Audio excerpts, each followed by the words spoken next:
18 minutos de la mañana, 9 y 8 en Canarias, echamos a andar una nueva entrega de nuestro Comando N, que ya saben que pueden escuchar en estos momentos o en una semana con tantos festivos, lo podrán escuchar. Yo estoy convencido que hoy lo está escuchando mucha gente, porque 18 minutos de la mañana es la hora así como de tomarse el café ahí en la cocina tranquilamente, y si no, cualquier día, en cualquier momento que ustedes quieran, a través de Ser Podcast. Saludamos ya a Nuño Domínguez, que como es el caso, si no tiene previsto echar un vistazo a un nuevo volcán en algún lugar del mundo, está aquí a mi lado. ¿Qué tal? ¿Cómo estás? Aquí estoy, buenos días. ¿No hay puente? No ha habido puente, pero bueno, estos días así de fiesta entre semanas son raros, te cambian el paso, son como hipos en medio de la semana. Muy raros. Para los que no son raros es para Nacho Carretero. Nacho, buenos días. ¿Qué tal? Buenos días. ¿Estás de puente? Pues sí, mira, yo estoy de puente. Sí. Bueno, no, ahora estás trabajando. Bueno, ahora mismo no, estoy cumpliendo con mi obligación. Exacto. ¿Cómo no? Pero sí, me fui de puente, me escapé pues a hacer una rutilla. Estuve ayer en el lago de Sanabria, precioso sitio, qué por bonito. cierto. Muy bonito. No lo conocía y ya tiene delito porque además está muy cerca de mi tierra y precioso, aunque muchísimo frío. Y ahora mismo estoy en Salamanca. También muy bonito. Así que no elegí mal, como ves. No. ¿Y dónde te va a llevar más la ruta o ya has decidido que vas volviendo? No, yo creo que a lo mejor me acerco por Ávila y ya luego mañana tempranito a Madrid. Es que estoy haciendo la ruta en furgoneta. ¿Qué te parece? Pero de eso de dormir en la furgoneta y todo. Eso, claro. Te pega todo. Ojo mañana en Ávila, Nacho, que Sí. viene una fuerte. ¿Has escuchado? No, de hecho, mañana ya volveremos pronto a Madrid porque creo que viene un frente duro. Y lo que va a venir duro es el tráfico de entrada a Madrid. Eso también está diciendo la DGT, que todos aquellos que tenían previsto volver mañana por la tarde y que vengan del norte, que adelanten su regreso o que lo escalonen. Que esta mañana nosotros teníamos el debate. ¿Cómo se escalona? ¿Cómo sabes tú cuándo van a salir el resto de conductores? Sin tickets, no están repartiendo tickets, no podemos. Tendría que haber una aplicación, luego que vendrá Jaime García Cantero se lo voy a proponer, tendría que haber una aplicación para escalone usted el retorno. O poner diferentes salidas como en la San Silvestre, Exacto, ¿no? Que te ponen a las cajas. 4 y cuarto, a las 4 y media. Luego se la salta todo el mundo. Pero. Exacto. Oye, después en el tramo del planeta vamos a hablar del Mar Menor. Vamos a hablar del Mar Menor con un enfoque un poco diferente al que veníamos hablando de peces muertos y tragedias. Pues luego hablaremos a partir de menos 20 aproximadamente del Mar Menor. Pero quería preguntaros, porque yo no he estado en Madrid, ayer te libré y no he estado en Madrid, pero vi las imágenes, pero no solo de Madrid, de otras ciudades con unas aglomeraciones en el centro, que no se podía dar un paso. Es verdad que antes de la pandemia, en el puente este de la Constitución era exactamente igual, Es decir, las grandes ciudades como inauguran o estrenan casi todas la iluminación, hay que hacer las compras navideñas. Lo de este año yo creo que ha sido una locura y yo no sé, Nacho, ¿tú piensas que tenemos más ganas de salir o salimos con más alegría? Tú también, que te has ido unos días fuera, ¿tienes más ganas que antes? Sí, yo creo que esto está siendo como abrir toriles, después de año y medio, porque la gente tiene muchas ganas de hacer cosas, tiene muchas ganas de salir, tiene muchas ganas de recuperar la vida en su absoluta normalidad, aunque yo creo que me da la sensación, y esto es una percepción que viene muy bien al caso de lo que vamos a hablar hoy, de que mucha gente de estas ganas las está conjugando con el miedo. Yo veo todavía a mucha gente con miedo. Por ejemplo, en los lugares veo todavía a la gente, aunque esté en la naturaleza o al aire libre, con mascarilla, con muchas precauciones, que no digo que esté mal, pero que aún veo muchísima prudencia que está intentando la gente combinarla con las ganas de volver a la normalidad. No, sí, esto que menciona Nacho, seguimos viviendo con esa incongruencia de que la gente lleva mascarilla por la calle o se pone la mascarilla cuando te acercas por la calle y luego entra en un bar, se sienta en una mesa y se la quita, ¿no? En un bar pequeño de 4 mesas. Pero bueno, es que es normal, la gente estamos ya muy cansados. Claro, ¿no? Iba a decir, es que cuando uno piensa que la cosa ya se está acabando, que la cosa va mejor, finalizada no, porque además nos hemos cansado de repetirlo, La pandemia no se ha ido, además el virus ha quedado aquí, se va a quedar aquí para convivir con nosotros, pero claro, cuando uno se estaba ya planteando unas navidades como un poco más normales, al menos más normales que la del año pasado, que hubo limitación de aforos, incluso en los domicilios, de golpe aparece otra vez otra ola, ¿no? Es como sí, es otra ola, pero realmente si lo pensamos bien, esto es parte del guión que ya dijeron hace 2 años. Es decir, esto se va a hacer cada vez menos grave y se va a convertir en un constipado que vamos a tener. Esto no va a desaparecer nunca, ¿no? Sí. Y por ahora, a falta de que haya datos reales sobre Omicron, todo va en ese guión. O sea, y yo creo cada que vez además enferma gravemente menos gente, cada vez muere menos gente. Se contagia más gente, pero no sabemos todavía si esos contagios son graves o no. O sea, por ahora no lo parece. De momento no. No lo parece. Sí, que este constipado del que habla Nuño, llegará un momento en que entendamos que hay que seguir la vida normal y que no tiene más vuelta, pero de momento yo creo que puede el miedo. Puede el miedo, incluso con gente vacunada, fuera de riesgo, casi asintomática, y sigue con más miedo de lo que en realidad le puede afectar. Yo creo que necesitamos un poco más de tiempo. Pero yo llego a un punto que no sé si es miedo a la enfermedad, que también supongo, ¿no? Pero bueno, estamos viendo que los casos ya con doble pauta y con triple pauta en algunos casos no son graves, sino miedo a que te fastidien la vida durante unos días, ¿no? Aquello, miedo a contagiarte para que no puedas hacer la vida, porque te obliga además a confinarte, porque obliga a confinar a tu entorno, con esa sensación de culpabilidad, ¿no? Y yo pienso que es verdad, eso sí, pero también creo que hay un miedo, y vuelvo al tema porque viene muy al caso lo que vamos a hablar hoy, por la percepción, porque ha sido también mucho tiempo de bombardeo, de hablar cada minuto de lo mismo, de tener malas experiencias o conocer malas experiencias. Yo creo que también se ha quedado un miedo que no es racional de todo. Hay un miedo a que te confinen, etcétera, etcétera, pero también hay mucha gente, me da la sensación, con un miedo no del todo racional y sí a respuesta a mucho tiempo de bombardeo de malas noticias. ¿Tú también lo piensas? Sí, aunque creo que la solución es usar el sentido común y hacer caso a las normas que llevamos aplicando toda la pandemia. Casi 2 años. Mascarilla, distancia, lavado de manos, ventilación. Sigue funcionando. No juntarse 800 en un espacio cerrado. Sigue funcionando lo mismo. Hablaba de percepción, Nacho, porque hoy vamos a plantear a los oyentes, lo vamos a hacer con datos, la percepción que tenemos sobre la realidad. La percepción sobre la pandemia es un caso, como decía ahora Nacho. Qué bien solté el señuelo. Qué bien lo hiciste, el cebo.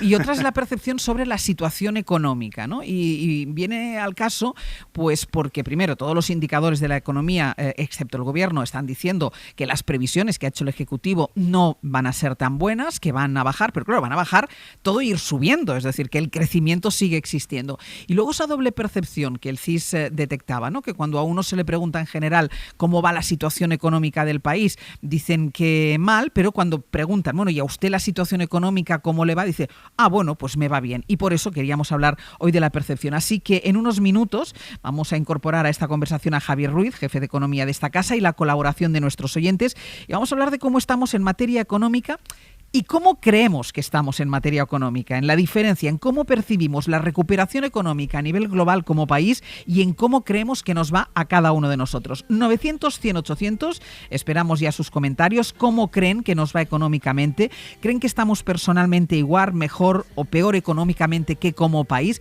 ¿Ven ustedes que hay diferencia entre lo que piensan y lo que realmente están viviendo? 900-100-800. En la cadena SER, Hoy por Hoy, con Àngels Barceló.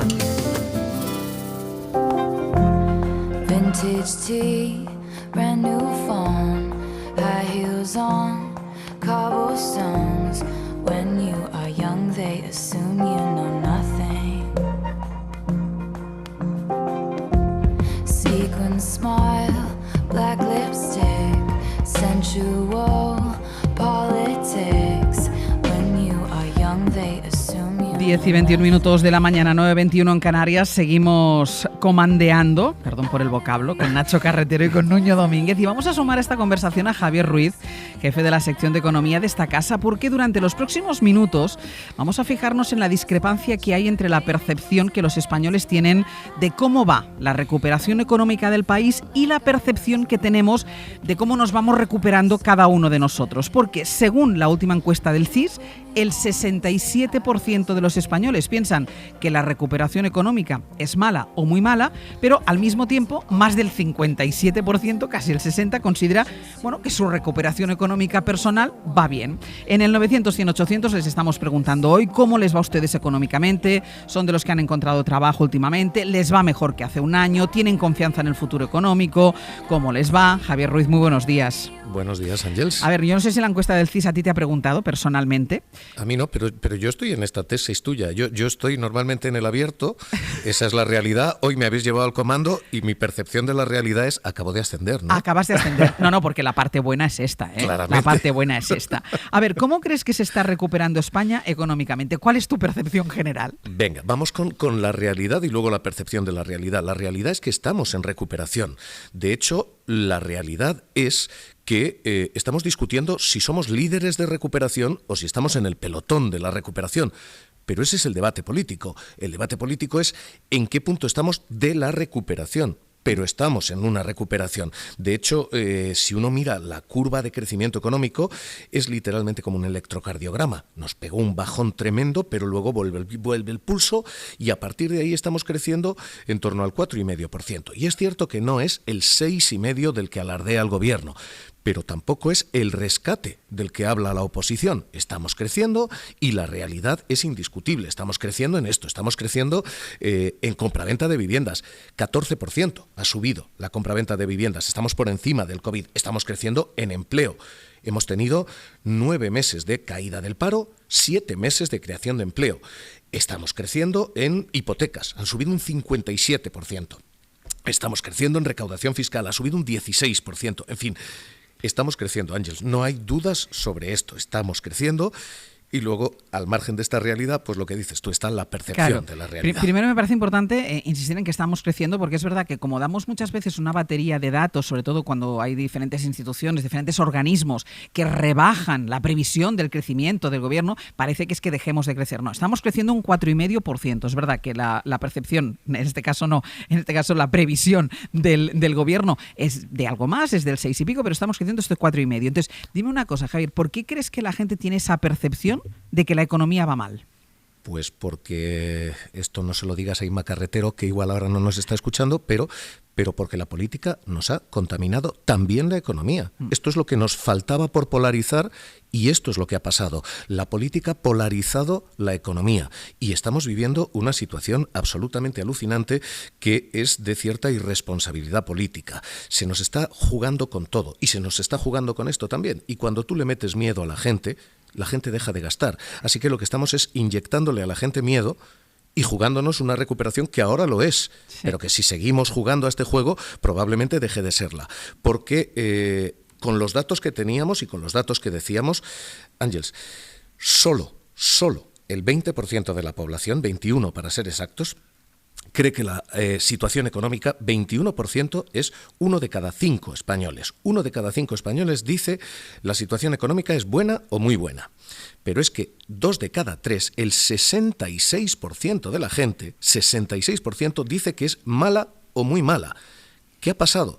Ha pasado que han calado los mensajes, han calado esos mensajes de España está al borde del rescate, han calado esos mensajes de estamos en quiebra, han calado mensajes que son, insisto, a la luz de los datos, absolutamente falsos.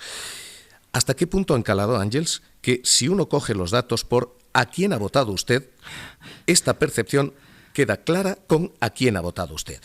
¿A quién ha votado usted? Partido Socialista. Partido Socialista, el 33% dicen la situación es buena, el 35% dicen buena o muy buena. Así que los que votan al PSOE creen que estamos en el paraíso económico. Los que votan al PP, el 79%, son 3 de cada 4, el 79% dice estamos en una situación mala o muy mala. Y si coges los que han votado a Vox, te mueres. Es un 84% los que creen que estamos en una situación mala o muy mala. Esto es lo que nos ha pasado. Claro, por eso ante esto siempre los datos. Por eso me parecía importante empezar a preguntar por cómo estamos creciendo, cuál es la situación económica y no solo el dato macro, sino lo que tú decías, el número de hipotecas, porque además entiendo que hay un dinero embalsado durante mucho tiempo, no hemos gastado, porque no hemos podido gastar, ¿no? Claro, este es el problema. El problema es que cuando tú convences a la mitad de tu población de que esto es un desastre, de que esto va fatal, cuando el, insisto, 84% de los votantes de Vox, el 79% de los votantes del PP dicen, no, esto es un desastre, lo siguiente que haces es tomar decisiones de gasto. En castellano, no gastar. Y esto es lo que nos ha pasado. Lo que nos ha pasado es que se nos ha polarizado también la recuperación. De hecho, si hacemos la jugada que tú decías, la jugada de, bueno, esto es como ve usted la situación en general. Sí. ¿Cómo ve la situación de su casa?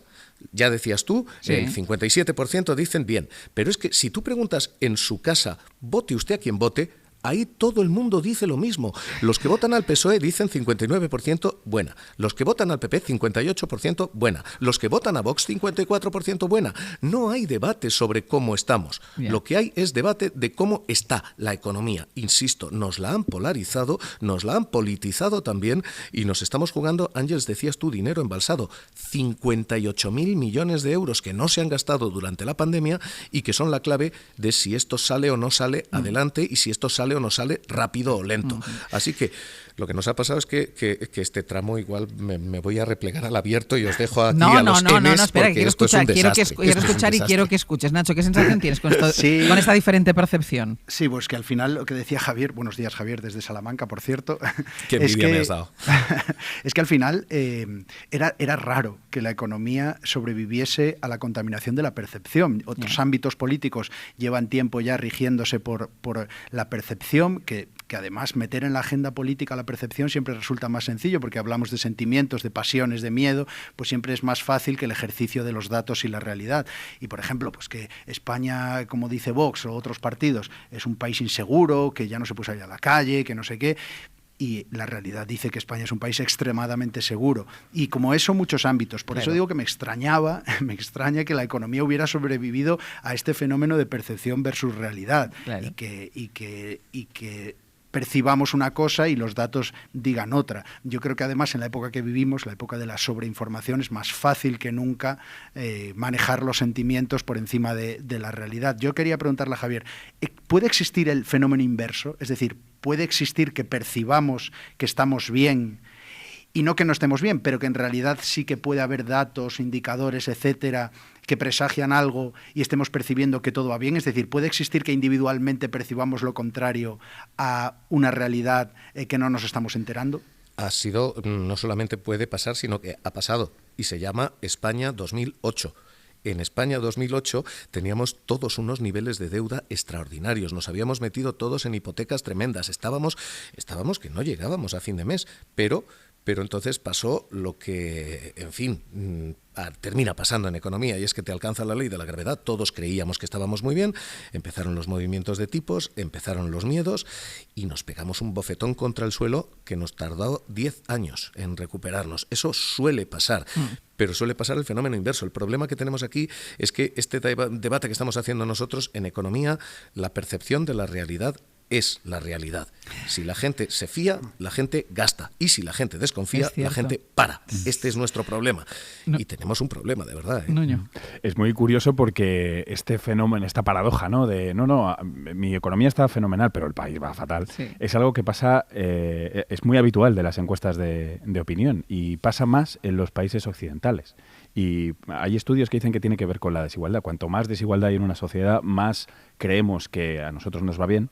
Pero y al resto le va mal. O sea, que es un fenómeno también aquí que hay que tener en cuenta, que pasa en todos los países, cuando preguntan cómo va el país y cómo va... Claro. Y esto es una de las cosas que hace que ser político sea tan difícil, ¿no? Ya no te vale tener buenos datos, tienes que convencer a la gente que tenga buenas percepciones. Y ante la contaminación política de cara a las percepciones, yo decía los datos. Y un último dato, Javier, el dato del paro, que lo conocimos el otro día. O sea, era un dato histórico, pero este sí que era de verdad histórico. Sí, nunca hemos tenido tanto empleo en España.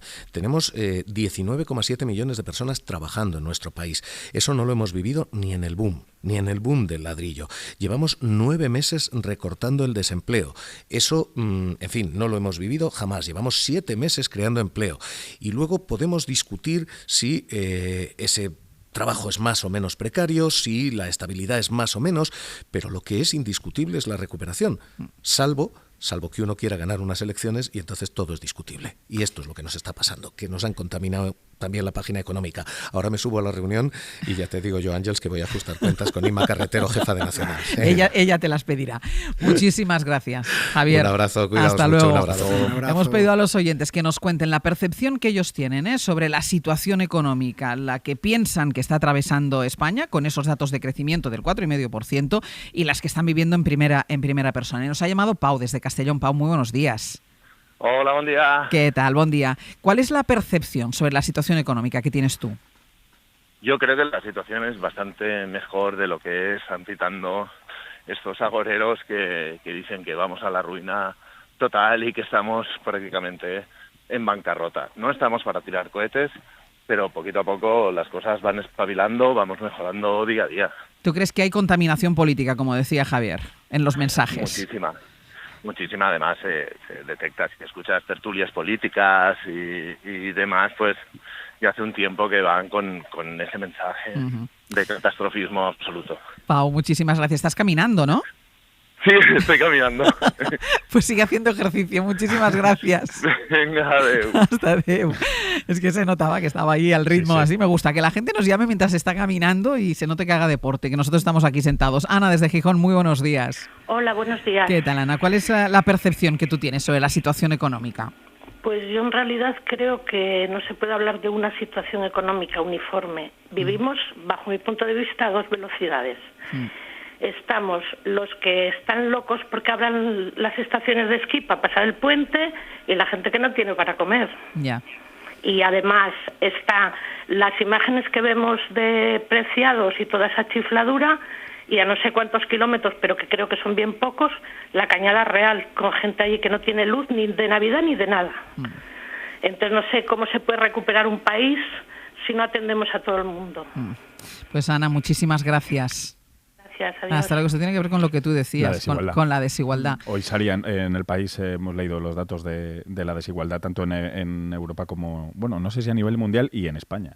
Y bueno, pues eso, el 10% de los españoles tiene el 60% de la riqueza. Siempre es la asignatura pendiente, la desigualdad. Todos los indicadores mejoran, la desigualdad permanece y ya lleva demasiado tiempo. Y esto da para un tema porque es muy difícil medir qué es desigualdad y quién es rico, quién no. Tal, sí, y en épocas de crisis se acentúa. Además, Concepción desde Granada, muy buenos días. Uy, buenos días. Concepción, creo que tienes que apagar la radio o bajar la radio, hacer algo con la radio. Un clásico de nuestras ondas esto. No hace falta tirarlo. Buenos días. Ahora sí, Concepción. Dime, ¿qué percepción tienes tú de la situación económica? Pues yo le digo que mi familia, pues estamos bien. Y yo en general veo que pues no es homogénea la situación, pero que estamos razonablemente bien. Y dadas las circunstancias del coronavirus, todo lo que hemos vivido. Y lo que sí veo es, para los jóvenes, para las generaciones jóvenes, nuevas, la dificultad de salir adelante, pues porque su modo de vida también es de más gasto y tienen que invertir, preverse de vivienda y de todo, y los salarios son muy precarios. Yo veo esa dificultad para ellos formar sus familias, para independizarse. Hay como dos velocidades, ¿no? Como también decía el anterior. Sí. Antes hablábamos de la desigualdad de aquellos que sí que pueden gastar, los que se van a esquiar, los que están en las colas del hambre, y esta es otra desigualdad también, aquellos que tienen la vida resuelta y aquellos que no pueden tener ni siquiera un proyecto de vida por la precariedad en los salarios y la falta de trabajo, y que son muchos de ellos gente muy joven. Concepción, muchísimas gracias. Dime. Que no va en consonancia, la precariedad de los sueldos no va en consonancia con la demanda de gasto y de consumo que a su vez se hace, porque claro, todo está relacionado. Si hay sueldos más grandes, pues la gente invierte más y se desarrolla más y hay más trabajo. Pero si no, pues al final hay ahí como un nudo que los propios empresarios no deben de ver. Concepción, muchísimas gracias. Y una última llamada, Mercedes, desde Murcia. Muy buenos días. Hola, buenos días. No, es que estaba un poco así, un poco con mucho aire, ¿no? Y entonces, pues llamado, claro. Pues me parece muy bien, Mercedes. Cuéntanos. Pues yo es que lo único que digo cuando dicen que ¿cómo va una persona que tiene que mantener una casa, una ama de casa normal y corriente, con 600 euros, y están echando números? ¿Cómo puede salir una señora ministra, y gastarse millones de pesetas, o de euros, perdón, para decir que le suben un 0,5% de euros? Oiga, pues cógete la tele y pase el mensaje y esos 10 millones los reparte. Luego, ¿por qué entran todos con una intención buenísima y lo único que hacen es recargarse ellos bien y los demás están todavía en el mismo sitio? ¿Por qué tenemos que depender de la industria del turismo, que quitando unos cuantos de élite, los demás son turismo de zapatillas? No, lo peor no es eso, lo peor son los sueldos precarios que se pagan en el sector. Los sueldos precarios, claro. Si es que ya le digo que cuando dice que cómo va, que cómo va, pues el que tiene algo, pues va a medio. Pero el que quiere que viva con 500 euros, ¿cómo va a ir? Mercedes, muchísimas gracias. La doble percepción. Queda clarísimo. Dime, no sé si vamos a publicar. No, pero siempre... dime.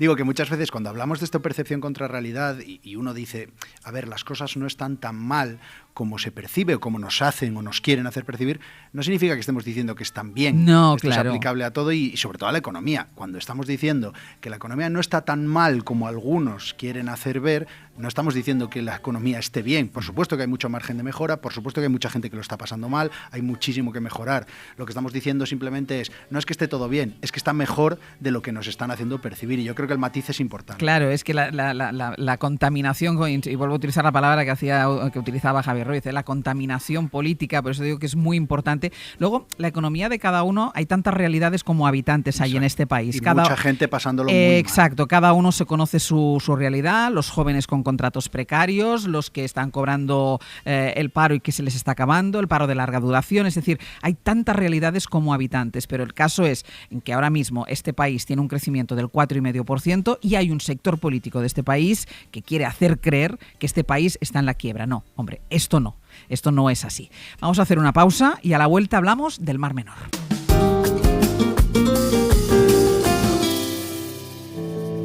Hoy por hoy. Àngels Barceló. She can walk out anytime she wants to walk out. That's fine. She can walk out anytime she feels that life has passed her by.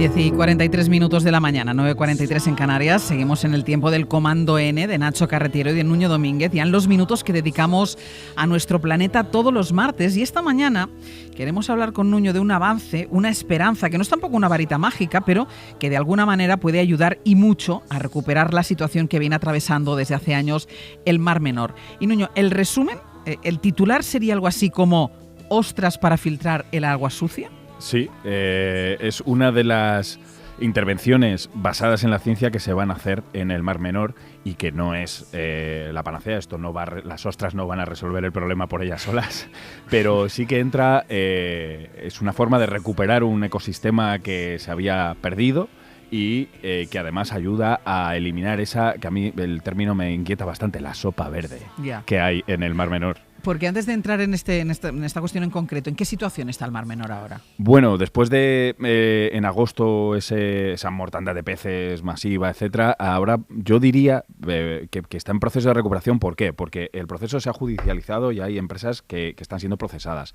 El Gobierno central ha aprobado un plan de unos 382 millones de euros para intentar mejorar tanto el Mar Menor en sí como las zonas que lo rodean, que es de donde vienen todos los aportes que hacen que haya tan poco oxígeno en el Mar Menor y que sucedan estos problemas.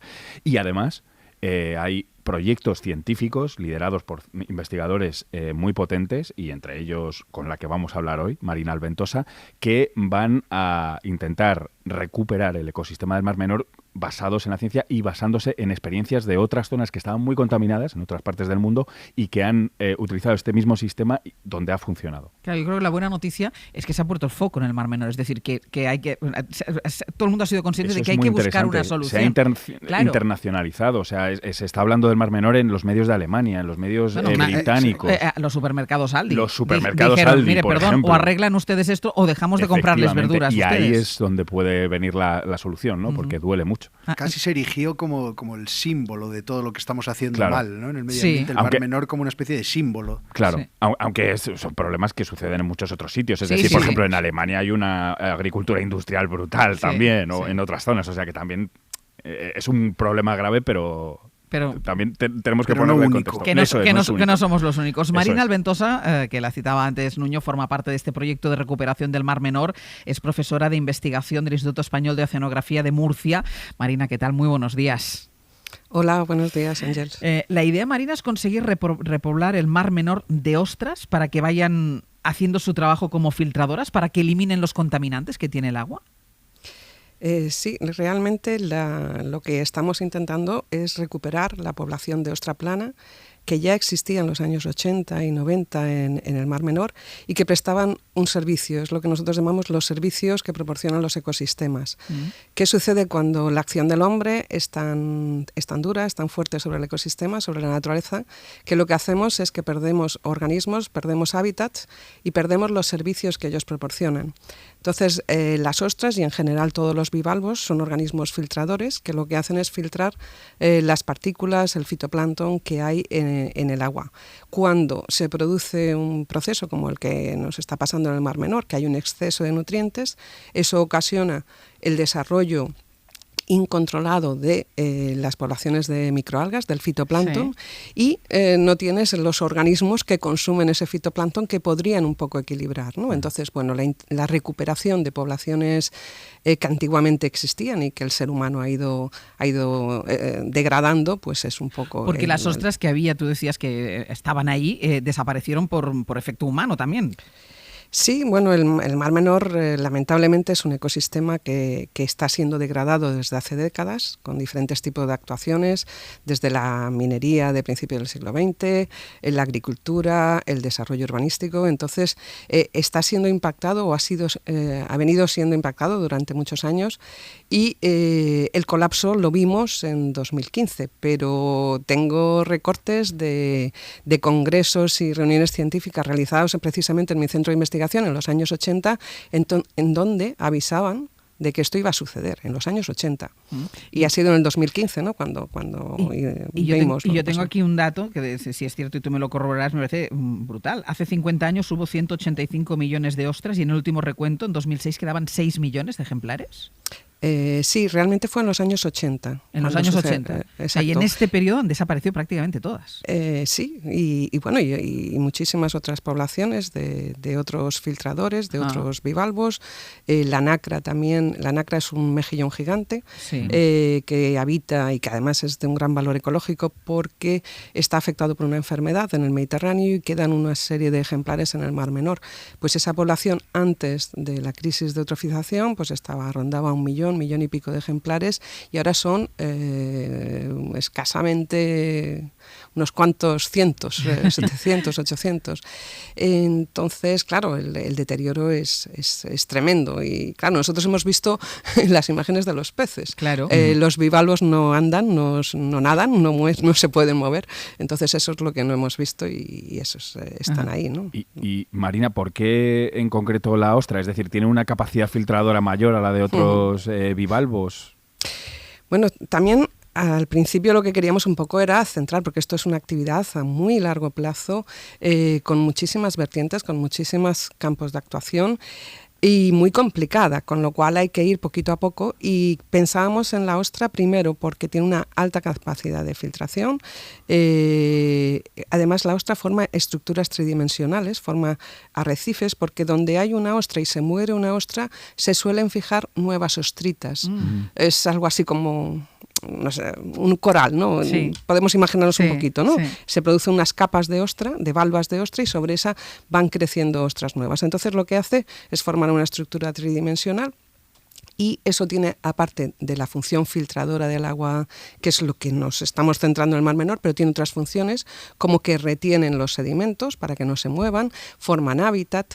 Entonces eso por un lado. Y luego hay otro aspecto bastante interesante, y es que colaboramos con un equipo internacional, un equipo europeo, de recuperación de las poblaciones de ostra plana en toda Europa.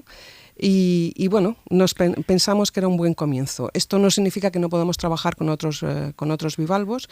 En este punto también me gustaría mencionar que obviamente mi especialidad y la de mis colegas que formamos parte de esta iniciativa son los bivalvos, pero la recuperación de los ecosistemas se hacen desde otras perspectivas también, no solamente con los bivalvos, sino también con, por ejemplo, las angiospermas, que son las plantas marinas. En definitiva, lo que se trata es de recuperar en estos ecosistemas tan absolutamente dañados, recuperar aquellos organismos que están en la parte más baja de la cadena trófica y a partir de los cuales vamos a generar hábitat. ¿Y hay experiencias, Marina, en otros lugares donde se haya reintroducido los bivalvos o las ostras y que hayan podido recuperar zonas concretas? Sí, Completamente. Eso también es una garantía, ¿no? Y tenemos contacto precisamente con los expertos. Durante el año pasado, que estábamos bastante impulsando esta iniciativa y que por culpa de la pandemia no pudimos hacer viajes, tuvimos contactos con expertos estadounidenses que en la costa este, sobre todo de Estados Unidos, llevan más de 30 años haciendo prácticas de restauración y recuperación de ecosistemas con poblaciones de bivalvos, y tenemos la suerte de contar con el asesoramiento de Holly Greening. Holly Greening es una científica que fue la responsable durante 30 años del programa de recuperación de la bahía de Tampa, en Florida. También estamos en contacto con Rick Batwick. Rick es un experto de la USEPA, que es la Organización Americana de Medioambiental, y también fue el responsable de las actuaciones llevadas a cabo en Chesapeake Bay, que es una bahía que también tiene una influencia del hombre tremenda y que llevan décadas recuperando y manteniendo el ecosistema. Estamos hablando de décadas. Perdón. No, te iba a preguntar si, basado en esas experiencias, ¿cuánto creéis que puede tardarse en recuperarse el Mar Menor? Es decir, ¿cuándo podemos tener un ecosistema parecido al que había? Bien, la línea del tiempo es tremenda. La línea del tiempo estamos hablando de décadas. Holly nos hablaba pues que ya se acaba de jubilar y que lleva toda la vida en eso. Exacto. Lleva 30 años. Entonces, ¿qué es lo que sucede? Aquí no hay que plantearse cuál es el final, la meta. La meta son metas intermedias, metas que hay que ir, digamos, enseñándole al político que no puede pensar en el año que viene o en este verano para la próxima campaña. Y además, Marina, no solo una acción, ¿no? Entiendo que la reintroducción de bivalvos tiene que ir acompañada de otras actuaciones en el entorno de otra manera. Totalmente. Esto no es, lo has dicho muy bien, no es una varita mágica, esto no es más que una actuación en el marco, en el escenario de muchísimas actuaciones. Para empezar, en tierra. Hay que trabajar en tierra. El paquete de medidas que lanzó el Ministerio hace unas semanas va en esa línea, pero no solamente tenemos que trabajar en tierra. ¿Por qué? Porque en estos momentos la cubeta, digamos, los fondos del Mar Menor están tan contaminados de ese exceso de materia orgánica y de nutrientes que, aunque elimináramos el vertido al 100%, eso seguiría estando ahí y tendríamos que recuperarlo. Yo tengo la pregunta absurdamente obvia. Tendrá que ser rápida, además. Vale, pues mira, obvia y rápida. Es tan absurda que va a ser muy rápida. Estáis hablando de reintroducir ostras. ¿Cómo se reintroducen las ostras? Entiendo que no se sueltan así al mar. ¿O sí? Esa es mi pregunta. Perdón por esta pregunta. No, es una pregunta muy, muy interesante. Efectivamente, nos quedan ejemplares de ostra plana en la laguna. El proyecto que nos acaba de conceder la Fundación Biodiversidad, lo que vamos a realizar es extraer esas ostras, reproducirlas en el laboratorio e introducir, digamos, la descendencia, los juveniles en el mar. Para eso hay que hacer unas tareas de restauración de esos fondos que en estos momentos están muy deteriorados y sobre ellos añadimos estos juveniles. Todo esto hay que hacerlo con muchísimo cuidado, con mucha ciencia y con mucho estudio. Lo tengo que dejar aquí, Marina Alventosa. Muchísimas gracias y muchísima suerte. Gracias a vosotros. Mucha suerte, Marina. Un beso. Un abrazo. Adiós. Gracias, hasta luego. Chao. Y es que ha llegado Sara Vitores, que nos trae iniciativas de reciclaje, ¿no? Muy buenas, sí. Os quiero hablar de un mapa de empresas a nivel internacional que se llama Go Circular Radar. Lo han puesto en marcha en un centro de innovación en economía circular, de Circular Lab, que trabaja con emprendedores de ecodiseño, innovación en reciclaje, ciencia ciudadana. Bueno, pues en ese mapa ya hay 150 startups. Una de ellas es Spectral Geo. Carlos Tarragona. Utilizamos imágenes procedentes de drones, de satélites o de sensores fijos y las convertimos en información de valor añadido en los sectores de la agricultura y del medio ambiente, en los que estamos permitiendo incrementar la eficiencia y la sostenibilidad de nuestros clientes. Para nosotros, estar en el Go Circular Radar es muy importante. Permite, por una parte, incrementar nuestra visibilidad dentro del sector de la economía circular. Por otra parte, nos permite conocer otras empresas con las que poder crear colaboraciones y nuevos proyectos. Y lo más importante, es un símbolo de calidad. Además, esta startup Spectral Geo posee un sello certificador que ahora mismo solo tienen 16 empresas. Hasta luego, Sara. Hasta luego. Yo también reciclo. Un espacio en colaboración con Ecoembes. Y hasta la semana que viene a vosotros dos. Hasta la semana que viene. Adiós.